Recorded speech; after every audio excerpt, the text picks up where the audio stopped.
আমি জাস্ট একটা ছোট্ট গল্প আপনাদেরকে শোনাতে চাই। এখন যেভাবে এসি আছে, ফ্যান ঘুরে, একসময় ওই রকম বিজলি বাতি জ্বলতো না, ফ্যান ঘুরতো না, এসি চলতো না। সেই সময়টা ছিল দড়ি টানা, মাথার উপরে লাল এবং সবুজ রঙের কাপড় দিয়ে এক ধরনের পাখা তৈরি করে বিভিন্ন অফিসে টানা হতো।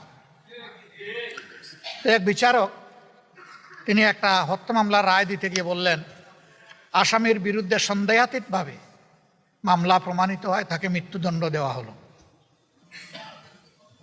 তখন তো আসামি পক্ষের মুখ কালো হয়ে আসছে।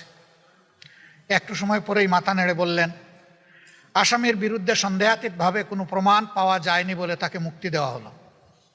এখন একবার বলে যে মৃত্যুদণ্ড, আবার বলে মুক্তি, এরকম 3-4 বার বলার পরে পেশকার বলল, স্যার আপনি তো পরস্পর বিরোধী রায় বলেই যাচ্ছেন, আমি কি করব, দোষটা কি আমার?